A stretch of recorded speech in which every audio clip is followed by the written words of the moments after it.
নমস্কাৰ ধৰ্মশাস্ত্ৰৰ মতে এই চন্দ্ৰগ্ৰহণৰ দিনা গা ধোৱাৰ পিছত যদি এই কাম আপোনালোকে কৰে তেনেহলে আপোনালোকৰ দুৰ্ভাগ্য নামি আহিব জীৱনলৈ আৰু প্ৰচুৰ পৰিমাণে ঘৰৰ পৰা অৰ্থ ক্ষতি হ'বলৈ ধৰিব। গা ধোৱাৰ পিছত কি কাম কৰাটো উচিত নহয় জানিবৰ কাৰণে ভিডিঅ'টো মনোযোগ সহকাৰে শেষলৈকে চাই যাব আৰু যদি কিবা অসুবিধা পায় নিশ্চয় মোক তলত কমেণ্ট কৰি জনাব। আপোনালোকৰ সকলো প্ৰশ্নৰ উত্তৰ মই আপোনালোকক দিবলৈ চেষ্টা কৰিম। আহক তেনেহলে আমি বেছি দেৰি নকৰি সুন্দৰভাৱে জানি লওঁ। জীৱন ধাৰণৰ কাৰণে গা ধোৱাটো অতি দৰকাৰী কাম। শৰীৰ ভালে ৰাখিবৰ কাৰণেও আমি সদায় গা ধোৱাটো দৰকাৰ, কিন্তু এই চন্দ্ৰগ্ৰহণৰ দিনা গা ধোৱাৰ পিছত যদি এইকেইটা কাম আপোনালোকে কৰে তেনেহলে দেখিবলৈ পাব যে আপোনালোকৰ জীৱনত এটাৰ পিছত আনটো সমস্যা আহিবলৈ ধৰিব। ঘৰত থকা সকলো শুভ শক্তি দূৰ হৈ পৰিব, প্ৰচুৰ পৰিমাণে ঘৰৰ পৰা অৰ্থ হানি হ'বলৈ ধৰিব, শত্ৰুৰ পৰাক্ৰম বৃদ্ধি পাবলৈ ধৰিব আৰু ঘৰত কণ্ডল অশান্তি বৃদ্ধি পাবলৈ ধৰিব। সেই গতিকে চন্দ্ৰগ্ৰহণৰ দিনা গা ধোৱাৰ পিছত আপোনালোকে ভুলতো নকৰিব এই কেইটা কাম। আহক তেনেহলে আমি সুন্দৰভাৱে জানি লওঁ। যদি ভিডিঅ'টো ভাল লাগে লাইক এটা কৰি আমাৰ মনোবল বঢ়াব আৰু আপোনালোকৰ বন্ধুবৰ্গৰ লগত শ্বেয়াৰ কৰি তেওঁলোককো উপকৃত কৰিব।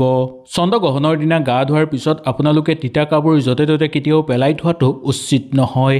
এনে কৰিলে ৰাহুৰ প্ৰভাৱ আপোনালোকৰ ঘৰত বৃদ্ধি পাবলৈ ধৰিব, যাৰ ফলত আপোনালোকৰ ঘৰত দুখ দৰিদ্ৰতা বৃদ্ধি পাবলৈ ধৰিব, ঘৰত থকা সকলো শুভ শক্তি ধ্বংস হৈ পৰিব আৰু যি শুভ শক্তি আপোনালোকৰ ঘৰত আগমন হ'বলৈ আছিল সেই আগমনো আপোনালোকৰ নোহোৱা হৈ পৰিব। সেইকাৰণে এই চন্দ্ৰগ্ৰহণৰ দিনা গা ধোৱাৰ পিছত আপোনালোকে তিতা কাপোৰ য'তে ত'তে পেলাই নাৰাখিব বা দম কৰি নাৰাখিব। ইয়াৰ ফলত ৰাহুৰ শক্তি বৃদ্ধি পাবলৈ ধৰিব আৰু এই ৰাহুৰ শক্তিৰ প্ৰভাৱ আপোনালোকৰ ওপৰত পৰাৰ উপৰিও আপোনালোকৰ ঘৰৰ মানুহৰ ওপৰত পৰিবলৈ ধৰিব, যাৰ ফলত প্ৰচুৰ পৰিমাণে অৰ্থহানি হ'বলৈ ধৰিব, জীৱনত দুৰ্ভাগ্য নামি আহিবলৈ ধৰিব আৰু জীৱনত আপোনালোকৰ অশান্তি আৰু অধিক বৃদ্ধি পাবলৈ ধৰা দেখিবলৈ পাব। চন্দ্ৰগ্ৰহণৰ দিনা গা ধোৱাৰ সময়ত আপোনালোকে জোতা পিন্ধি কেতিয়াও গা ধোৱাটো উচিত নহয়। এনে কৰিলে প্ৰচুৰ পৰিমাণে আপোনালোকৰ ঘৰৰ পৰা অৰ্থহানি হ'বলৈ ধৰিব। সেই গতিকে এই কথাটোৰ প্ৰতি আপোনালোকে লক্ষ্য ৰাখিব। এই চন্দ্ৰগ্ৰহণৰ দিনা কোৱা হৈছে যে জোতা চেণ্ডেল পিন্ধি কেতিয়াও আমি গা ধোৱাটো উচিত নহয়। যদি গা ধোৱাৰ সময়ত আমি জোতা চেণ্ডেল খুলি পেলাই গা ধোওঁ তেনেহ'লে আমাৰ ওপৰত শুভ শক্তিৰ জাগ্ৰত হ'বলৈ ধৰিব আৰু এই গ্ৰহণৰ বেয়া ৰশ্মি আমাৰ শৰীৰত প্ৰৱেশ কৰিব নোৱাৰিব। তাকে নকৰি যদি আপোনালোকে জোতা চেণ্ডেলৰ সৈতে বা জোতা চেণ্ডেল পৰিধান কৰিয়ে যদি গা ধুই দিয়ে তেনেহ'লে ইয়াৰ ফলত আপোনালোকৰ ঘৰত অশান্তি বৃদ্ধি পাবলৈ ধৰিব, বেয়া শক্তি জাগ্ৰত হ'বলৈ ধৰিব আৰু ৰাহুৰ বেয়া ৰশ্মি আপোনালোকৰ ওপৰত পৰিবলৈ ধৰিব। ইয়াৰ ফলত প্ৰচুৰ পৰিমাণে অৰ্থহানি হ'বলৈ ধৰিব, নতুন নতুন অশান্তি আপোনালোকৰ ঘৰত দেখিবলৈ পাব, ঘৰৰ মানুহৰ এটাৰ পিছত আনটো বেমাৰ আজাৰ সৃষ্টি হ'বলৈ ধৰাও দেখিবলৈ পোৱা যাব। সেই গতিকে এই ভুল আপোনালোকে কেতিয়াও নকৰিব। চন্দ্ৰগ্ৰহণৰ দিনা গা ধোৱাৰ সময়ত কেতিয়াও নখ নাকাটিব। এনে কৰাটো বহু অশুভ বুলি মনা গৈছে। ইয়াৰ ফলত আপোনালোকৰ গাত আৰু শৰীৰত শনিৰ প্ৰভাৱ পৰিবলৈ ধৰিব, লগতে ৰাহুকেতুৰ বেয়া দৃষ্টিও আপোনালোকৰ ওপৰত পৰিবলৈ ধৰিব, ঘৰত বেছি কণ্ডল হ'বলৈ ধৰিব, সমস্যা ইটোৰ পিছত সিটো আপোনালোকৰ আহি থাকিবলৈ ধৰিব।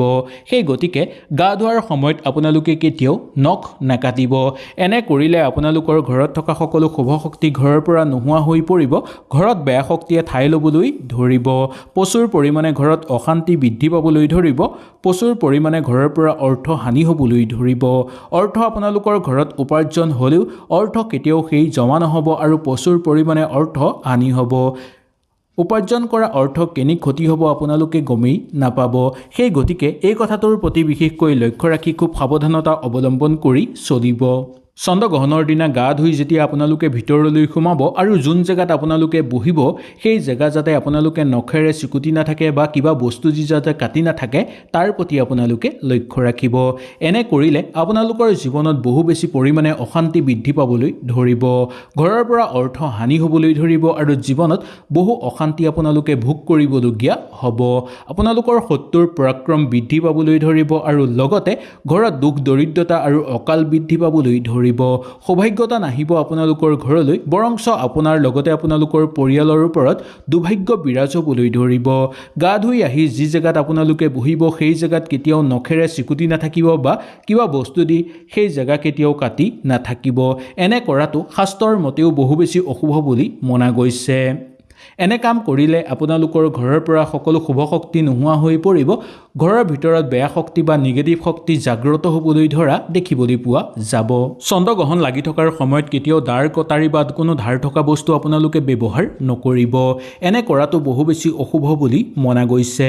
যদি এই চন্দ্ৰগ্ৰহণ চলি থকাৰ সময়ত দাৰ কটাৰী বা কোনো ধাৰ থকা বস্তু যদি আপোনালোকে ব্যৱহাৰ কৰি থাকে তেনেহ'লে আপোনালোকৰ ওপৰত বেয়া দৃষ্টি পৰিবলৈ ধৰিব আৰু ৰাহু কেতুৰ বেয়া দৃষ্টি আপোনালোকৰ ওপৰত পৰিব, যাৰ ফলত এটাৰ পিছত আনটো সমস্যা আহিবলৈ ধৰিব, শত্ৰুৰ পৰাক্ৰম বৃদ্ধি পাবলৈ ধৰিব বা কোনো লোকে আপোনাক ক্ষতি কৰিবলৈ চেষ্টা কৰিব।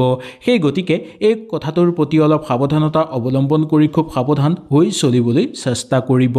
চন্দ্ৰগ্ৰহণৰ দিনা দা কটাৰী বা চুৰিজাতীয় বস্তু বিচনাৰ তলত ৰাখিব নালাগে।